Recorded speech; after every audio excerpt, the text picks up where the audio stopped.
رمضان مبارک، رمضان کریم، رمضان مبارک، رمضان کریم، رمضان مبارک، رمضان کریم، رمضان مبارک، رمضان کریم۔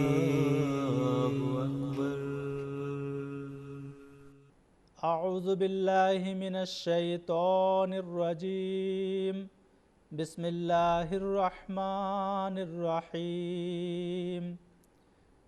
اللہم صلی علی محمد وعلی آل محمد کما صلیت علی ابراہیم وعلی آل ابراہیم انک حمید مجید۔ اللہم بارک علی محمد وعلی آل محمد کما بارکت علی ابراہیم وعلی آل ابراہیم انک حمید مجید۔ قرآن کتاب رحمہ سکھلائے راہ ایماں، جو اس کے پڑھنے والے ان پر خدا کے فیضاں۔ ناظرین کرام، آج کے درس کا موضوع رمضان المبارک اور تلاوت قرآن مجید ہے۔ اللہ تعالیٰ نے قرآن کریم میں اور سیدنا حضرت اقدس محمد مصطفیٰ صلی اللہ علیہ وسلم نے احادیث میں جا بجا تلاوت قرآن کریم کی اہمیت اور افادیت کا ذکر فرمایا ہے۔ قرون اولیٰ کے مسلمان ان احکامات پر عمل کر کے دین و دنیا کی ترقیات سے متمتع ہوئے، لیکن جس دور آخر سے ہم گزر رہے ہیں اس کے متعلق رسول اللہ صلی اللہ علیہ وسلم نے اپنے رب کے حضور جہاں یہ شکوہ کی، اِنَّ قَوْمِ اتَّخَذُوا هَذَا الْقُرْآنَ مَحْجُورًا، کہ یقیناً میری قوم نے اس قرآن کو متروک کر چھوڑا ہے۔ الفرقان آیت 31۔ وہیں حدیث میں فرمایا قرآن کے صرف الفاظ باقی رہ جائیں گے، مشکوٰۃ کتاب العلم۔ آج کچھ مسلمان قرآن پڑھتے ہیں تو اس پر عمل نہیں کرتے، اور اکثر تو روزانہ کی تلاوت قرآن مجید کی عادت سے غافل ہیں، جبکہ کئی غیر مسلم قرآن کریم پڑھنے کو روزانہ کا معمول بنا چکے ہیں اور اس کے خزائن سے اپنے علوم کو صقل کر رہے ہیں۔ چنانچہ برطانیہ کے سابق وزیر اعظم ٹونی بلیئر نے دی آبزرور میگزین کو انٹرویو دیتے ہوئے کہا، "I read the Quran every day, partly to understand some of the things happening in the world." پس مسلمان قرآن کو مہجور کی طرح چھوڑنے کی وجہ سے خدائی قہر کا نشانہ بن رہے ہیں۔ ناظرین کرام، اللہ تبارک و تعالی قرآن مجید میں فرماتا ہے، شہر رمضان الذی انزل فیہ القرآن ھدی للناس وبینات من الھدی والفرقان، سورۃ البقرہ آیت 186، کہ رمضان کا مہینہ وہ مبارک مہینہ ہے جس میں قرآن کریم انسانوں کے لیے عظیم ہدایت کے طور پر اتارا گیا، اور ایسے کھلے نشانات کے طور پر جن میں ہدایت کی تفصیل اور حق و باطل میں فرق کر دینے والے امور ہیں۔ اس سے معلوم ہوتا ہے کہ رمضان اور قرآن کریم کا باہم ایک گہرا تعلق ہے۔ جب کامل انسان کی روحانی تڑپ انتہا کو پہنچی تو ماہ رمضان میں قرآن کریم جیسی اکمل الکتب کا نزول ہوا۔ رمض کے معنی ہی گرمی کے ہیں جس سے رمضان نکلا ہے۔ اس معرفت کے نقطے کو بیان کرتے ہوئے حضرت مسیح موعود علیہ السلام فرماتے ہیں، کتب آسمانی کے نزول کا اصلی موجب ضرورت حقہ ہے، یعنی وہ ظلمت اور تاریکی کہ جو دنیا پر طاری ہو کر ایک آسمانی نور کو چاہتی ہے کہ تا وہ نور نازل ہو کر اس تاریکی کو دور کرے، اور اسی کی طرف ایک لطیف اشارہ ہے کہ جو خدا تعالیٰ نے اپنے پاک کلام میں فرمایا ہے، اِنَّا أَنزَلْنَاهُ فِي لَيْلَةِ الْقَدْرِ۔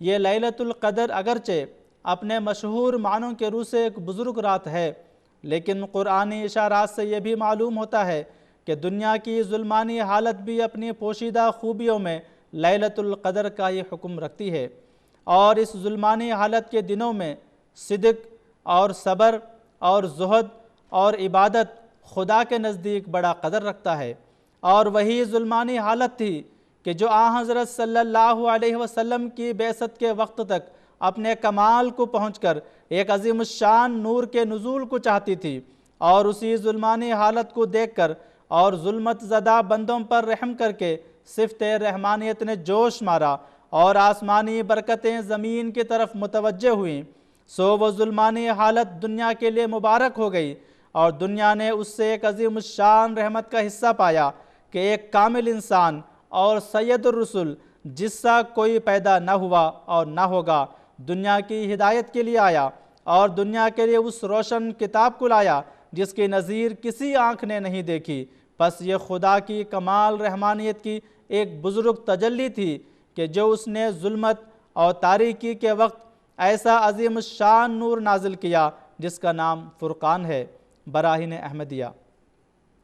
رمضان میں تلاوت قرآن کریم سے متعلق حضرت ابو ہریرہ رضی اللہ تعالیٰ عنہ روایت کرتے ہیں، کانا جبریل یارز علی النبی صلی اللہ علیہ وسلم القرآن کل عام مرتن فعرض علیہ مرتین فی العام الذی قبض فیہ۔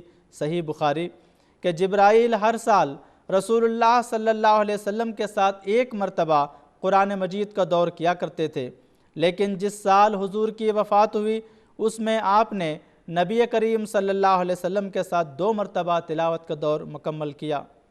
خدا تعالیٰ کے حکم کے مطابق حضرت جبرائیل علیہ السلام کا حضرت صلی اللہ علیہ وسلم کے ساتھ قرآن کریم کا دور اور دہرائی کے لیے باقی 11 ماہ کو چھوڑ کر صرف رمضان کو اختیار کرنا بتاتا ہے کہ اس ماہ میں تلاوت قرآن کریم خدا تعالیٰ کو خاص محبوب ہے اور اس کے حضور اس کا عظیم مقام اور درجہ ہے۔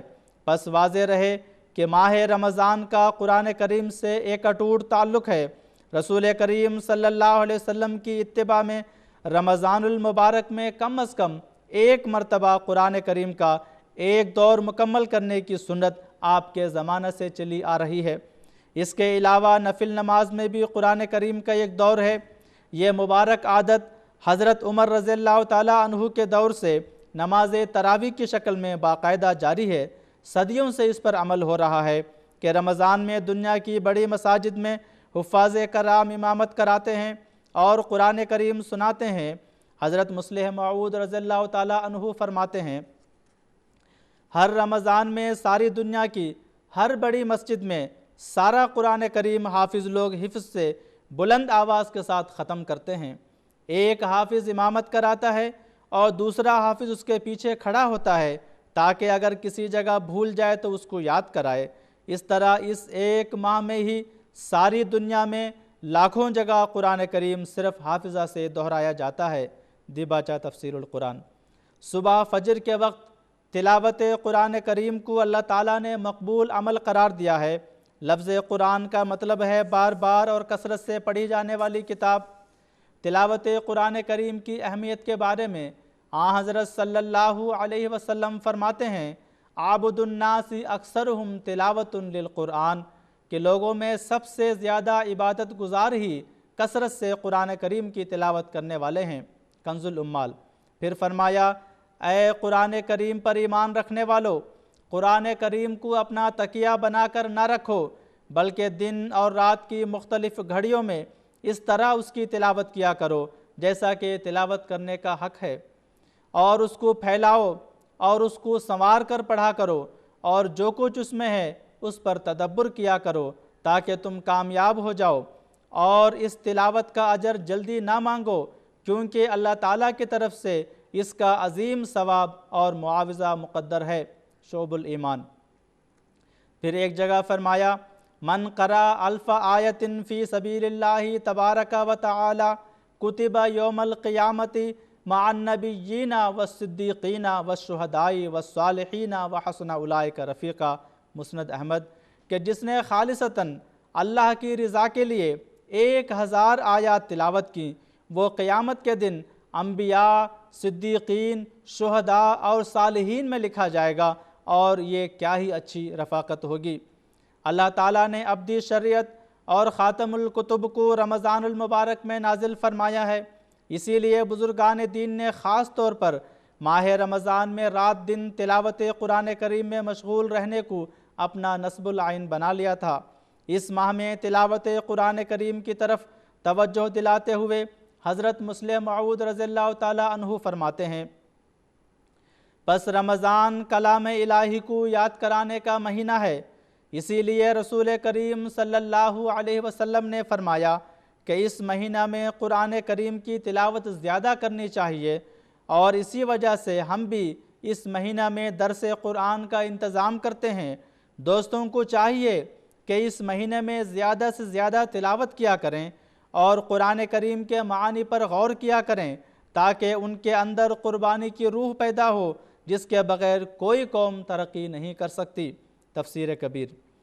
سیدنا حضرت خلیفۃ المسیح الخامس ایدہ اللہ تعالیٰ بنصرہ العزیز فرماتے ہیں، اس مہینے کی اہمیت اس سے بڑھ جاتی ہے کہ خدا تعالیٰ کی آخری اور کامل شریعت اس مہینے میں نازل ہوئی یا اس کا نزول شروع ہوا۔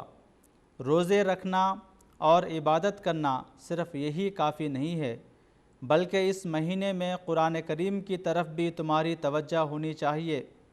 رمضان میں اس کی تلاوت کرنا بھی بہت ضروری ہے تاکہ سارا سال تمہاری اس طرف توجہ رہے۔